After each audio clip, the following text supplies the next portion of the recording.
Ini adalah sebuah cerita tentang seorang pemuda yang tega meninggalkan ibunya yang sakit demi mendapatkan kekayaan dengan cara yang sesat. Begini kisah selengkapnya. Reza duduk di pinggir tempat tidur kosannya yang sempit, menatap layar ponsel dengan wajah muram.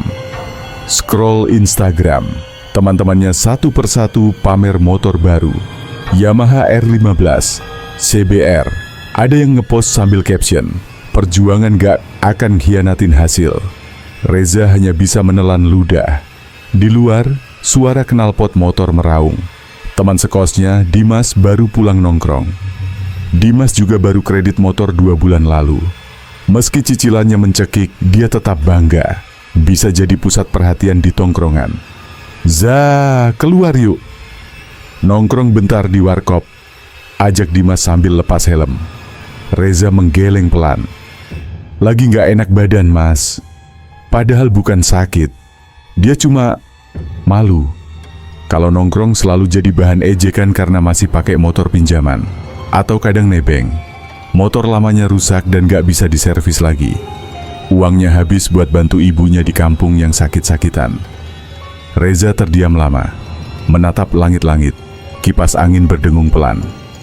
Di kepalanya cuma satu kalimat berputar. Gimana caranya biar bisa punya motor baru cepet tanpa ribet? Malam itu, Reza iseng buka-buka situs pinjaman online, kredit tanpa DP, dan bahkan grup Facebook gelap. Tapi semua butuh jaminan, slip gaji, atau dokumen yang nggak dia punya. Frustrasi, Reza mengumpat pelan. Tiba-tiba, ponselnya menyala. Notifikasi WhatsApp masuk dari nomor tak dikenal. Hanya menulis satu kalimat.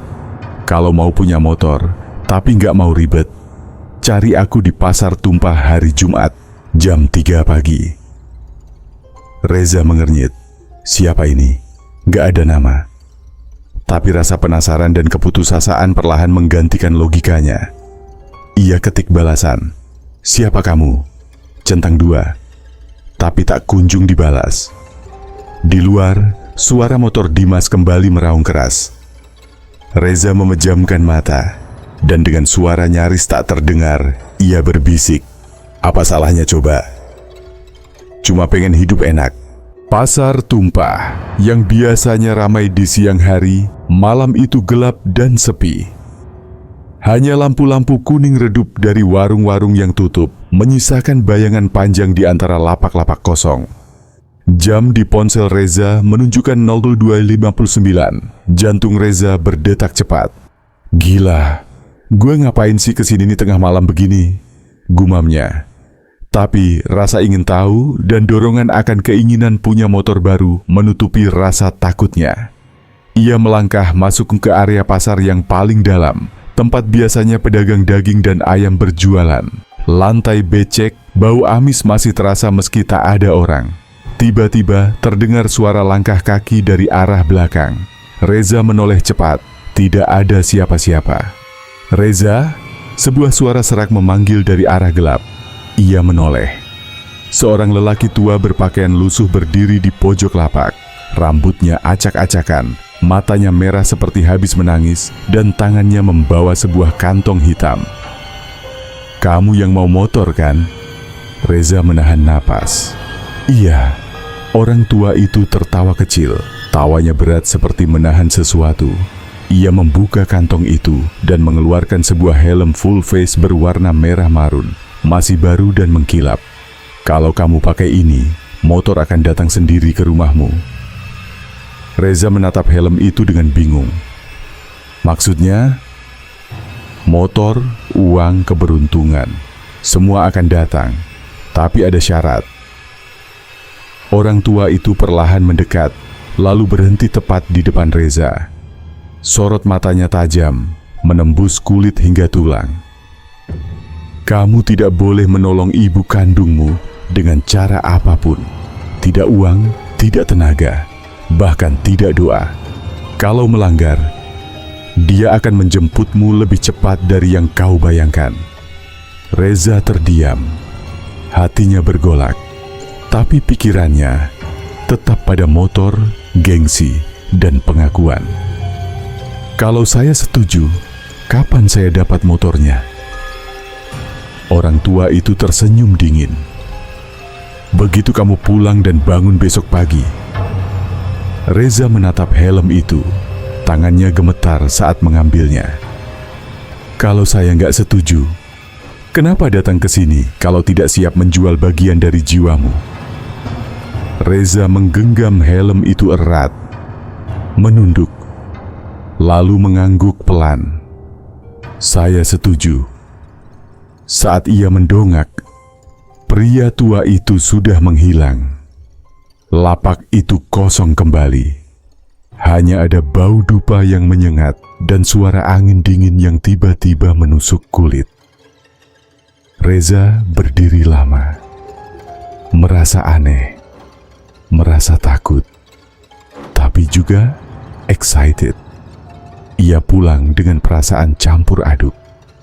Tak sadar, ia mengucapkan satu kalimat dalam hati. Maafin Reza, cuma sebentar aja.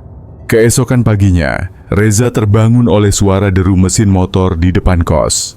Ia mengernyit, menoleh ke arah jendela.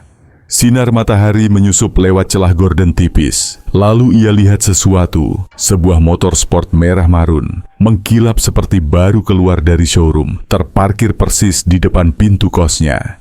Helm yang dibawanya semalam sudah terpasang manis di jok belakang. Reza melompat bangun. Nggak mungkin. Beneran?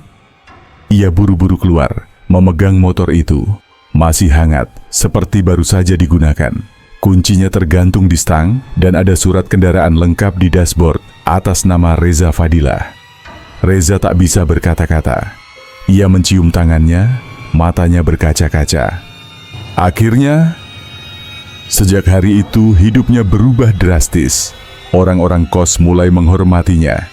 Dimas yang dulu sering pamer motor, sekarang malah jadi pengikutnya. Banyak yang ngajak nongkrong, ngajak riding, bahkan minta pinjam uang.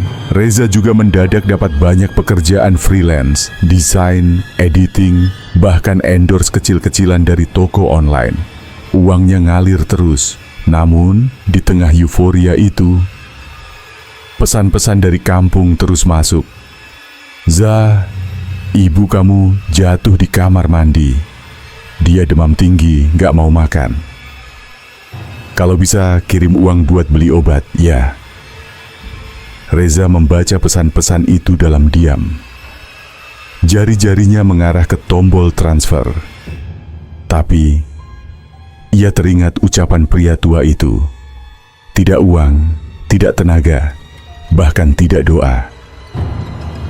Reza menggigit bibir, lalu mematikan ponselnya. Beberapa malam kemudian, saat pulang dari nongkrong, Reza melihat ada bekas tapak kaki basah di lantai kamar kosnya. Seperti kaki perempuan tua. Menuju ke arah tempat tidurnya. Ia menoleh cepat. Tak ada siapa-siapa. Reza tertawa kecil, mencoba meremehkan. Mungkin sisa hujan tadi.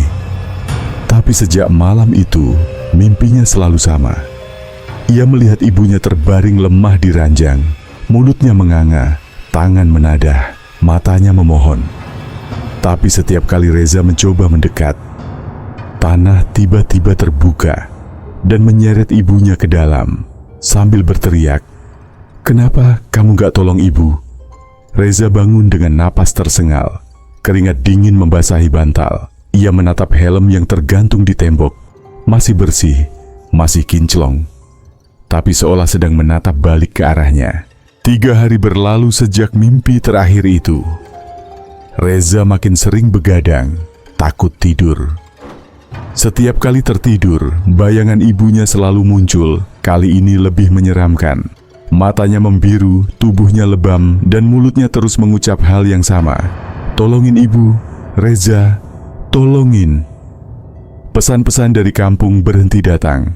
Kontak keluarga dan tetangga semuanya mendadak tak aktif. Saat Reza coba menelepon, selalu ada suara aneh seperti napas berat di ujung telepon. Reza mulai panik. Sudahlah, ini semua cuma stres," katanya meyakinkan diri sendiri. Ia mencoba kembali fokus ke kehidupannya. Nongkrong, motoran, kerja. tapi semua mulai terasa hampa. Bahkan suara motor kesayangannya kini terdengar aneh, seperti deru napas seseorang yang kesakitan. Malam itu, Reza pulang lebih awal. Kosan sepi. Ia melepas helm dan meletakkannya di rak. Tapi saat menoleh, helm itu bergerak sedikit sendiri, seolah bernafas. Reza tertegun tapi cepat-cepat mengalihkan pandangan. Ia masuk kamar, menyalakan kipas, dan mencoba tidur.